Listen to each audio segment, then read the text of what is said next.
Hello বন্ধুরা, কেমন আছো সবাই? আশা করি সবাই অনেক অনেক ভালো আছো। বন্ধুরা, আজ আমি তোমাদের শান্তিপুর গ্রামের অহংকারী করিম সাহেবের ঘটনা বলবো। এই হলো শান্তিপুর গ্রাম। গ্রামের মানুষগুলো খুব ভালো ছিল। তারা সবাই মিলেমিশে চলাফেরা করত। গ্রামের হুজুর সাহেব অনেক ভালো মনের মানুষ। কিন্তু কথায় আছে না, সরিষের মাঝেও ভূত থাকে। তেমনি এই গ্রামেও একজন অহংকারী লোক ছিল। এই হল অহংকারী করিম সাহেব, যিনি এই গ্রামের সবচেয়ে ধনী ব্যক্তি।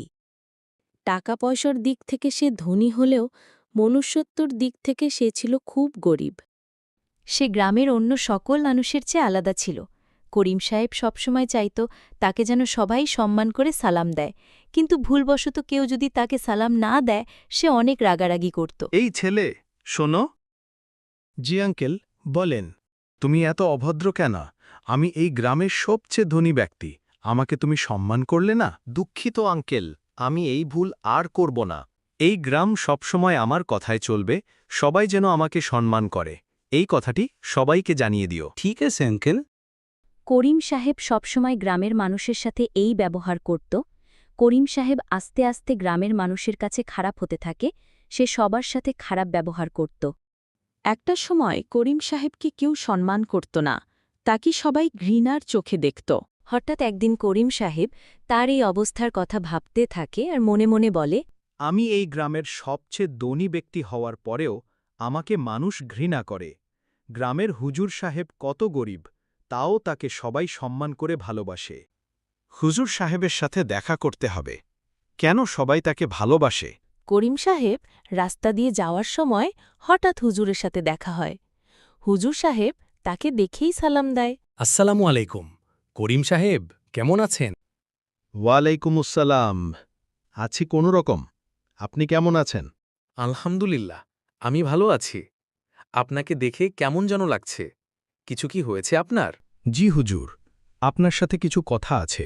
জি করিম সাহেব, বলুন। আচ্ছা, আপনাকে গ্রামের সকল মানুষ সম্মান করে, ভালোবাসে, কিন্তু আমি গ্রামের সবচেয়ে ধনী ব্যক্তি হওয়ার পরেও আমাকে মানুষ ঘৃণা করে। আপনার কাছে তাই পরামর্শ নিতে আসলাম।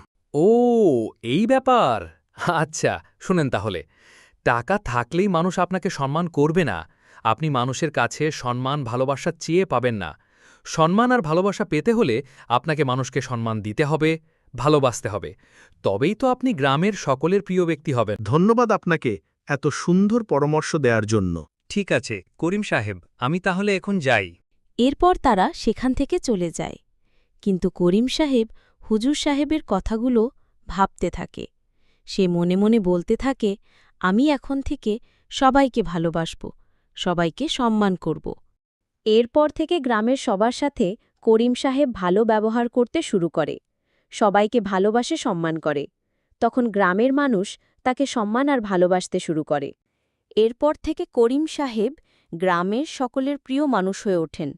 সবাই তাকে সম্মান আর ভালোবাসে। বন্ধুরা, আমরা এই ভিডিও থেকে যা শিখলাম, আমরা সবসময় বড়দের সম্মান করব আর ছোটদের স্নেহ করব। কখনো অন্যের কাছে সম্মান চাইব না, বরং সবাইকে সম্মান করব। বন্ধুরা, ভিডিওটি ভালো লাগলে চ্যানেলটি সাবস্ক্রাইব করে দাও।